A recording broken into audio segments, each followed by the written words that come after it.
Gente, abra sua Bíblia aí em Provérbios, capítulo 12, versículo 18. Um versículozinho, abra sua Bíblia ou acesse a sua Bíblia, né? No meu tempo, quem não levava Bíblia de papel na igreja não era crente, né, Ezequiel? A gente levava dura, né? Tinha que ir com a Bíblia para a EBD. É o que é muito bom. Carregar a Bíblia sempre é muito bom. Mas se você tem no seu celular, também já está ótimo. Carregar a espada. Um guerreiro não anda sem a espada na mão, né? Provérbios 12, 18 diz assim: os comentários de algumas pessoas ferem, mas as palavras dos sábios trazem cura. Os comentários de algumas pessoas ferem, mas as palavras dos sábios trazem cura. Por que eu decidi, nessa última série, serão 2 episódios só, esse domingo e o próximo domingo, porque no outro nós já teremos uma confraternização de encerramento, falar sobre conversa.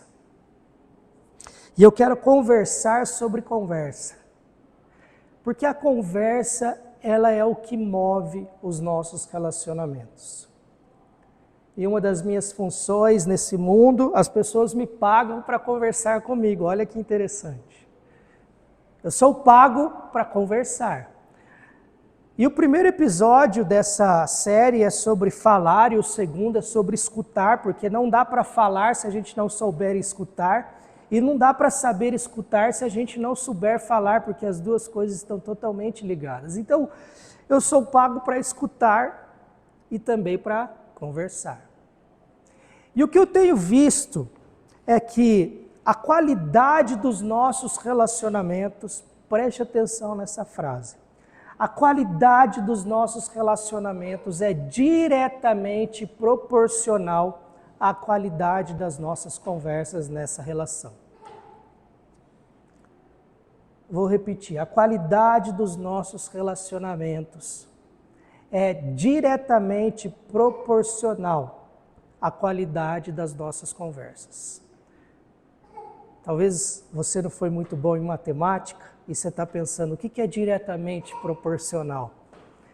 Mas, resumindo, à medida que as nossas conversas são boas, os nossos relacionamentos são bons. Se as nossas conversas forem ruins, os nossos relacionamentos serão ruins. Porque quando em um relacionamento azeda, a primeira coisa que azeda junto é a conversa, é o silêncio. Não sei se na sua casa é assim, na minha é. Quando o negócio está meio ruim, o que a gente faz? Silêncio. A gente ignora, a gente não quer falar. Ou, sabe quando você tem aquela briga feia, que você não sabe se você vai conseguir reatar, mas você precisa perguntar para a pessoa alguma coisa, porque você precisa? Aí a pessoa pergunta, onde está isso? Está ali. Lá. Já fiz. Sempre faço. Não percebeu ainda? Ou seja, o diálogo acaba. Mas essa é a característica de todo ser humano. Eu tenho conversado com muitas pessoas na minha vida, porque vocês me conhecem, eu amo conversar e eu vejo pela minha própria casa. E é por isso que eu achei importante nós falarmos sobre conversa, porque o ano está acabando e às vezes as nossas relações interpessoais não se resolvem porque a gente não consegue conversar. E eu queria que a gente pensasse sobre isso para que nós começássemos o ano novo, começássemos o ano que vem tendo uma conversa melhor com as pessoas. E como eu falei, a conversa possui 2 fundamentos: falar e escutar.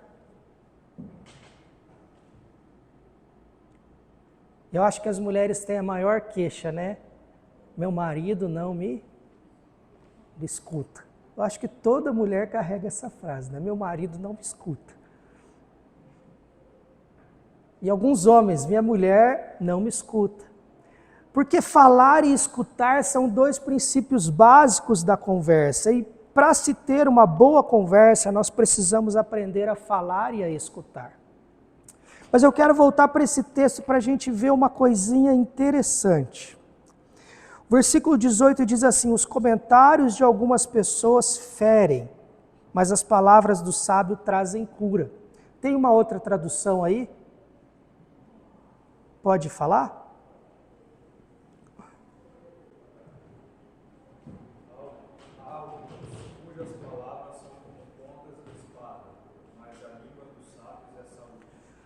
Algumas palavras são como ponta de espada. Aqui houve uma tradução, não vou dizer que ela é errônea, mas ela não é a melhor tradução. Eu vou explicar por quê. Essa raiz hebraica aqui, do falar, ela aparece só 4 vezes na Bíblia. E eu quero que alguém abra em Levíticos capítulo 5, versículo 4, e o outro abra em Salmos capítulo 106. Por favor, alguém em Levíticos 5 e o outro em Salmos 106. Quem abriu em Levítico 5, versículo 4, pode ler para a gente. Quando uma pessoa jurar, pronunciando temerariamente com seus lábios, para fazer mal ou para fazer bem, em tudo que o homem pronuncia, temerariamente com juramento que lhe for oculto, e o souber depois, culpado será numa dessas coisas. Esse é o versículo que aparece essa raiz hebraica do falar como espada. E o outro é Salmos 106, 32 e 33. É. Depois, nas fontes de Meribá, o povo fez com que Deus ficasse irado. E quem sofreu por causa disso foi Moisés. Eles fizeram com que Moisés ficasse tão irritado que ele disse coisas que não devia. Tá vendo? Os 3 versículos estão falando sobre falar o que não devia, sobre jurar, a palavra usada aí foi bastante difícil, que eu nem lembro qual que é nessa versão. Temerariamente. Então esse texto ele não está dizendo sobre o que falamos, mas o jeito que nós falamos. Veja, falar temerariamente não é falar palavras ruins apenas, é falar de um jeito que provoca medo, é falar de um jeito errado. Então hoje eu não quero me fixar ao que a gente fala, porque nós já estudamos isso e a gente de fato fala o que não devia, mas é o jeito com que nós falamos com as pessoas. E às vezes as nossas relações não vão bem, porque nós optamos por falar de um jeito com as pessoas que é bastante complicado. E aqui eu não estou falando só relação entre marido e mulher, eu estou falando entre patrão e empregado, entre amigos, entre marido e mulher, entre pai e filho. E aqui eu percebo que nas nossas conversas nós temos 2 jeitos de falar. Um é através da cobrança e o outro é através da acusação. Na maioria das nossas conversas, nas nossas relações, nós falamos em tom de cobrança ou em tom de acusação. Você quer o exemplo? Na sua casa deve ter algumas tarefas, né? Na minha também tem. Eu tenho as minhas tarefas. Segunda, quarta e sexta eu tenho que levar o lixo. E quando isso não acontece, como é essa conversa, mulher? Você não levou lixo, né? Não. É em tom do quê? Cobrança. Percebe como isso é agressivo? Ela não perguntou por que eu não levei. Inclusive hoje eu vi que eu não levei, mas eu pensei, sexta-feira eu não voltei para casa, eu não fui almoçar em casa e cheguei em casa 9 horas da noite. Então eu não consegui fazer. E gente, eu não sei vocês, de cobrança, o que você faz de cobrança? Eu fujo de cobrança, eu não gosto de ser cobrado por ninguém.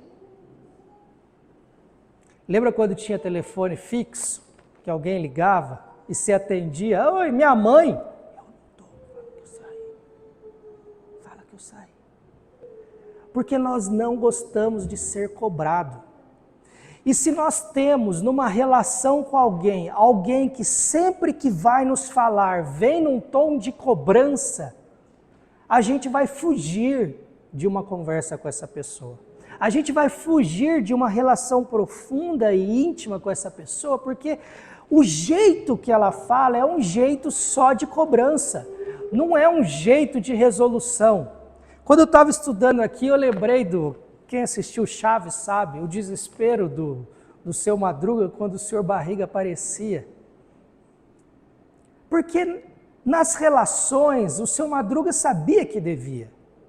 Ele não era trouxa. É do tipo, devo, não nego, mas não pago.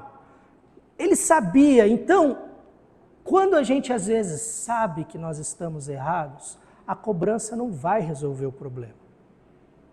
E quando a gente não sabe que está errado, a cobrança também não vai resolver o problema. Então as nossas conversas e o jeito que a gente fala, não propriamente o que a gente fala, porque eu falei que hoje eu quero focar no jeito, muitas vezes é no tom da cobrança. E aí não tem relacionamento que aguente a cobrança. Não tem relacionamento que suporte a ter alguém que sempre que vai falar, traga uma entonação de cobrança. A pessoa parece que está sempre em dívida. A pessoa parece que está sempre devendo. E a relação, quando isso acontece, ela vai se azedando, porque a gente foge de cobrança. E a outra forma da gente falar, conversar, é acusando. Essa frase da Elisa, você não levou o lixo, né? Ela é dúbia. Ela tanto cobra quanto ela acusa. Afirma. E se instintivamente a gente foge de cobrança, quando alguém nos acusa, o que a gente faz? Vamos lá. Quando alguém te acusa, o que você faz? Se defende. Opa, pera lá. Você não sabe por que eu não levei? Percebe o que vira o diálogo? A gente sai de uma reunião com a esposa e fala assim, poxa, você falou um negócio lá que não devia ter falado. Olha o que você falou.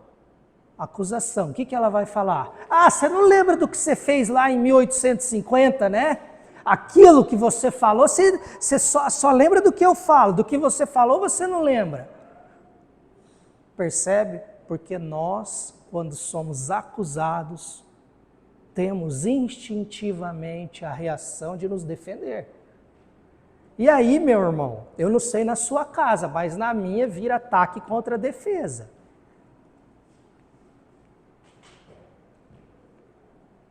E às vezes eu vejo assim, né, agressão na rua, os caras se matando, ou às vezes até em casa, ou o pai que agride filho também por causa desse embate. E eu vejo que às vezes, se eu não me cuidar para eu partir para isso, é muito pouco. Quantas portas eu já bati na minha casa? Já quebrei celular na parede. Para não quebrar a cara, né, de alguém, a gente quebra o celular. Porque nós somos assim. A gente quer se defender. A gente quer resolver. Só que isso não melhora as nossas relações. Para pensar nas suas conversas com pessoas íntimas, ou com funcionários, ou com amigos. Quantas vezes das conversas que você tem, você fala em tom de acusação ou cobrança? E aí a melhor defesa é sempre o ataque, gente, a gente sabe disso. E às vezes a gente pode estar pensando, tá, então eu não vou poder falar nada. Aí Gil Castro fez isso. Sabe o que isso significa? Que a gente está tão possuído por essa maneira de falar que a gente acha que não existe outra. A gente já vai para o extremo, então eu não vou falar nada, eu vou ficar quieto, eu vou fazer o silêncio. Não. Sabe por que que a gente tem esse pensamento? Porque a gente acha que só tem esses dois jeitos, ou cobrança ou acusação. Ou cobrança ou acusação, porque nós somos moldados, modelados a conversar dessa forma, falando dessa forma. Isso é tão enraizado na gente que a gente logo pensa, então eu não vou falar nada, vou ficar quieto. Não, também não é a resposta. Eu não tenho... Tá, você falou tudo isso, Marco, e qual que é a resposta? Eu falo, meu amigo, eu não tenho a resposta certa para te passar, eu estou num processo de construção também. Mas uma coisa que eu tenho aprendido é que uma das formas de nós não falarmos de maneira de cobrança, cobrando, e não falarmos de maneira acusando, é falarmos em primeira pessoa. Mas como isso? Olha, lembra do exemplo do lixo? Como que a Elis chega? Você não levou o lixo? Se ela chegasse para mim e falasse, olha amor, eu me sinto muito triste quando eu chego em casa e vejo que o lixo está aqui e não foi para fora. Eu fico triste porque a gente combinou isso e acabou não acontecendo. Teve acusação aí? Teve cobrança? Não. Se a gente falar para as pessoas em nossas conversas como a gente se sente, sem apontar o dedo para elas e sem jogar na cara delas o que elas deveriam ter feito, nós vamos conversar de uma maneira da qual nós não seremos agressivos e nem chatos ao ponto de cobrar. Ah, mas não vai resolver. Aí eu te pergunto, conversar do jeito que a gente conversa está resolvendo? Não está. Hoje existe uma linha de diálogo que chama conversas não agressivas, diálogos não agressivos, vários livros escrevendo e eles vão nesse sentido. E toda vez que em vez de nós acusarmos, nós falarmos como a gente se sente para o outro, só que a gente tem que tomar cuidado, porque o desejo do nosso coração é falar assim, ó, eu fico muito triste, porque você não faz nada do que eu falo. A gente já começa bem e já volta para a cobrança e para a acusação. Porque no final de contas, vamos pensar, a gente quer brigar porque o lixo não foi ou de fato o lixo nos incomoda? Porque às vezes a relação chegou num ponto tão ruim que a gente não está preocupado se o lixo foi ou não, a gente quer cobrar o outro e falar que o outro não fez. O lixo é um mero detalhe. É ou não é? A gente não quer ver se... O lixo não está me incomodando, o que está me incomodando é você. Sabe por quê? Porque você não faz o que você deveria fazer, então você me incomoda. O lixo é só a prerrogativa para eu falar para você tudo aquilo que está engasgado. E eu acho que a melhor coisa que nós temos é a nossa família, gente. Jesus construiu o mundo, Deus construiu o mundo, e Jesus construiu o evangelho baseado na família. Até a sociedade diz que a família é a célula máter da sociedade. O direito diz isso. E se a gente não prezar por aquilo que é mais importante, com conversas, com diálogos que sejam de fato esclarecedoras, a gente vai ter uma relação azeda, seja com quem for. Seja em casa, seja com os filhos, com o marido.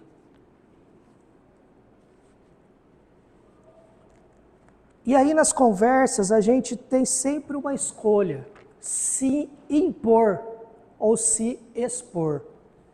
E o meu convite para a gente é que a gente pare de se impor nas nossas conversas, cobrando e acusando. Mas que a gente se exponha no sentido, olha, eu estou muito chateado. Estou chateado porque isso não aconteceu e eu gostaria que isso tivesse acontecido. A gente já conversou algumas vezes. Eu sei que na hora da ira, a gente não consegue às vezes pensar nisso, por isso que a gente precisa ir colocando essas verdades para dentro de nós antes. As pessoas me perguntam, Michael, por que eu sempre andei com muita gente que usou droga, que tinha uma vida promíscua. Eu já contei uma vez, foi uma cena engraçada, eu ia de van, eu e o Thales, que é um outro pastor de Arapongas, a gente ia de van para Londrina e todo mundo fazia faculdade, né? E eu e ele fazíamos teologia e o resto fazia outras coisas. E teve um dia que não foi nenhuma menina na van, foi só homem.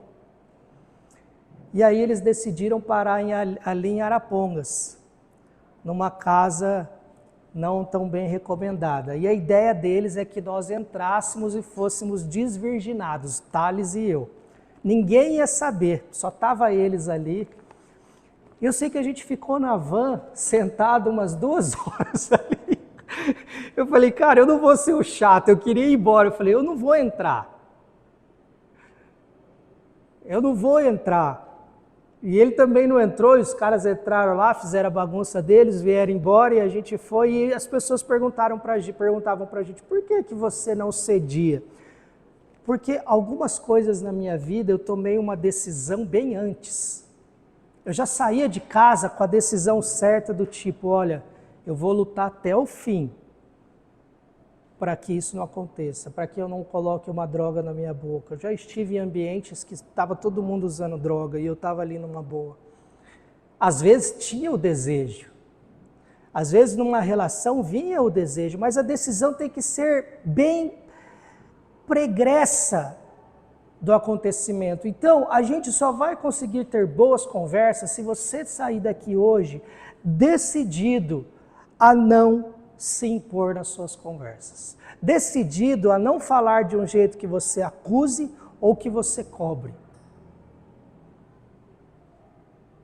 Porque a hora que vinha a ira, porque a gente gosta de falar na hora da ira, porque às vezes a gente foi atacado, esse sim é o momento do silêncio. Esse é o momento de você respirar, contar até 3, até 10, até 100. Falar, não. Eu não vou me expor agora, porque se eu me expor, eu vou mostrar o monstro que há em mim.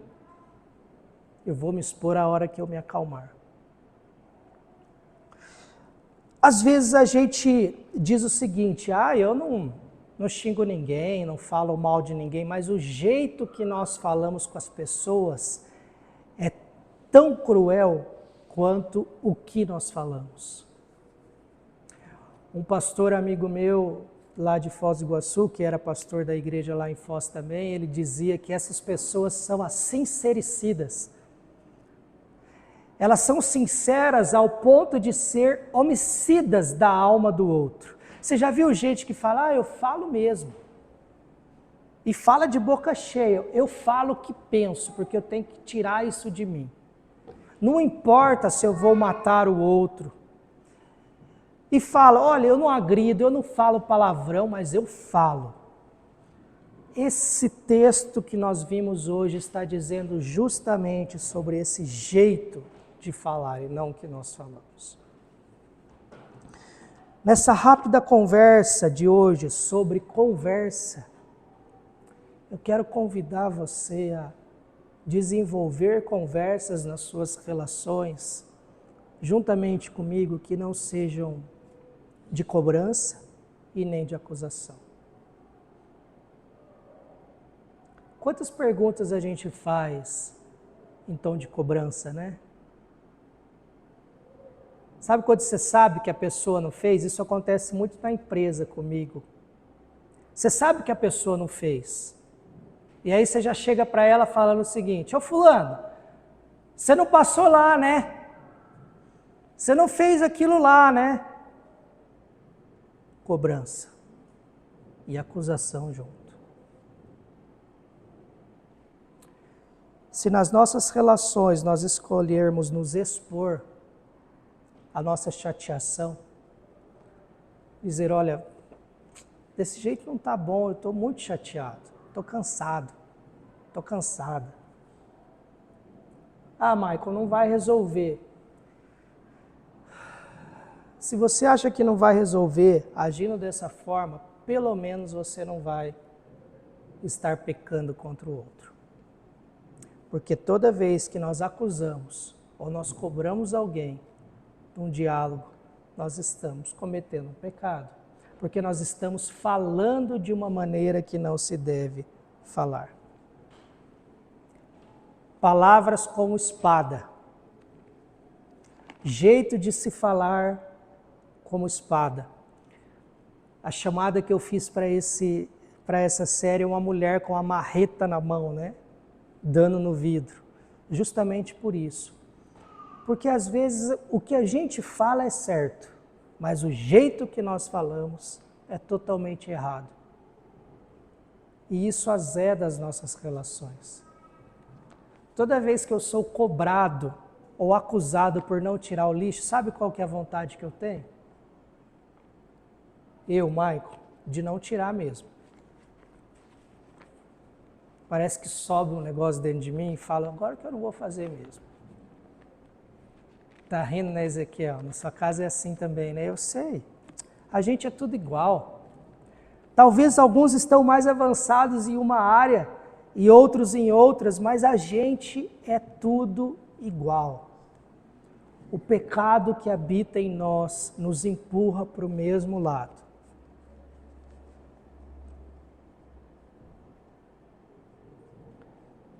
A vontade é não tirar. Porque eu não gosto de ser cobrado e eu não gosto de ser acusado. Principalmente se eu estou errado. Você já foi pego no flagra fazendo um negócio errado? Fala a verdade. Algo que você não devia fazer e alguém viu. E ainda aquela pessoa te acusa. Fala, você fez, né? Eu vi. Gente, isso é constrangedor, é muito ruim. Se for uma coisa muito vergonhosa, às vezes a nossa primeira reação, mesmo que a gente tenha feito aquilo, é dizer, eu não. Não me bota nessa jogada aí não, que eu não fiz isso, mas lá no fundo a gente sabe que fez.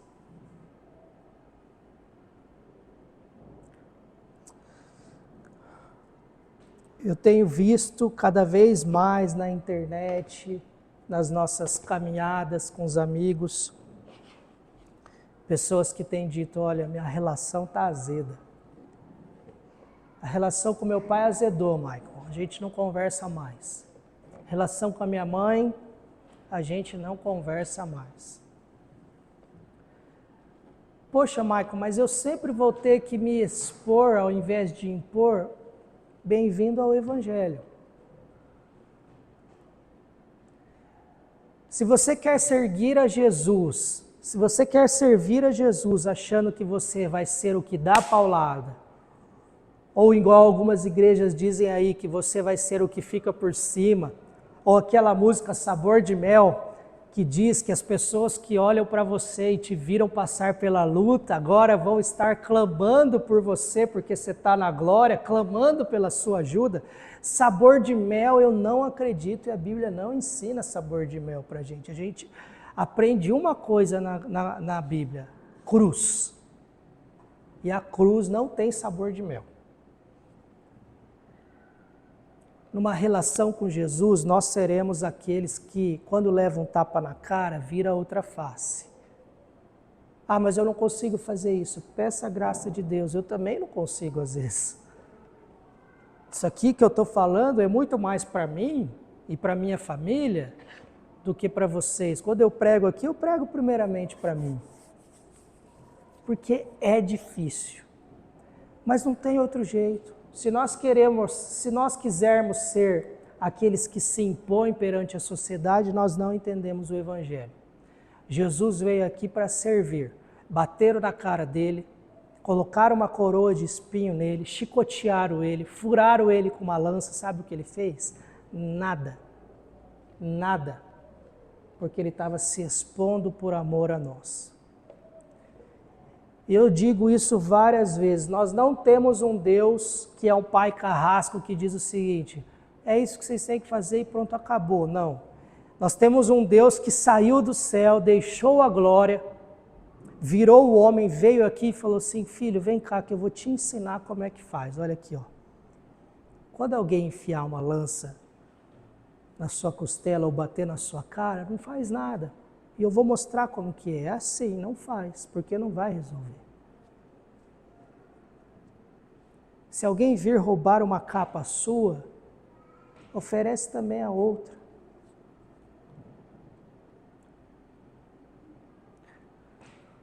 No Evangelho de Jesus, nós somos convidados a servir esse mundo.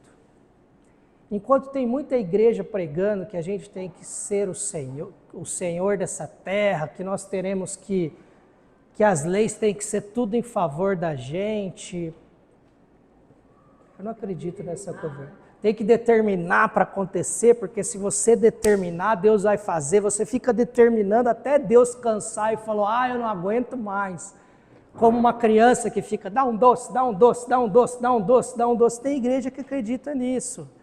Eu não acredito nisso à luz da Bíblia. Nós, como bons filhos, a gente pede para o Pai. E o Pai sabe aquilo que a gente quer. Se a Alice chegar para mim e falar, pai, compra uma moto. Eu vou olhar para ela e falar assim, minha filha, ter moto é muito legal. Mas você vai se matar com uma moto. Para você, eu não posso, filha. Quem tem 2 filhos maiores, talvez sabe, né? Acho que aqui, bom, acho que só a Rosane, mas...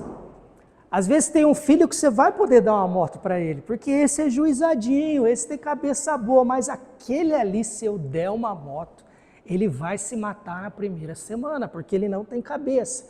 E Deus, quando olha para mim, fala assim, olha, isso aqui eu não vou dar para o Michael, mas para a Ariane eu vou. Porque se eu der isso aqui na mão do Michael, ele vai fazer um estrago com ele e com os outros. Mas para a Ariane tudo bem. É por isso que quando nós estamos na caminhada com Jesus, nós vemos algumas pessoas com algumas coisas e nós não. Ou vice-versa. Nós temos algumas coisas e outras pessoas não. Porque Deus nos conhece.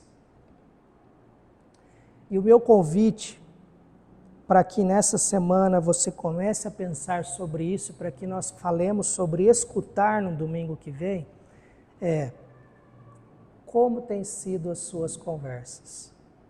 Em tom de acusação e de cobrança? Esse não é um caminho do cristão. Esse não é um caminho para uma boa relação. Eu convido você, inclusive, a voltar para casa e conversar com o seu marido, com a sua esposa. E aí, como têm sido nossos diálogos? Eu tenho sido o senhor barriga na sua vida? Estou só cobrando?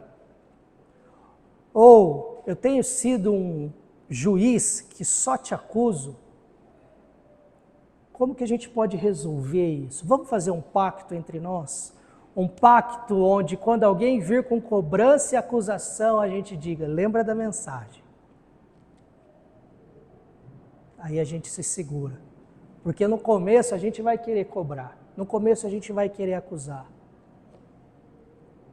Eu lembro que teve uma época aí dos jovens que eles fizeram uma pulseirinha que era assim. Era uma letra O, um Q, um J, um F e uma interrogação. E dizia o que Jesus faria. E dizia para o jovem que toda vez que ele fosse fazer algo errado, ele lembrasse da pulseirinha. A pulseirinha ficava ali para ele ler, olhar e falar assim, será que Jesus faria isso que eu estou fazendo? Rapaz, eu fico pensando, tem coisa que eu faço que... Às vezes a gente faz algumas coisas que a gente olha assim para ver se ninguém está olhando, né? E a gente esquece que Deus está ali do nosso ladinho vendo. Ninguém está vendo. Tinha até um livro, né, Em Seus Passos, que faria Jesus. Em seus passos, o que faria Jesus? Ah, caiu.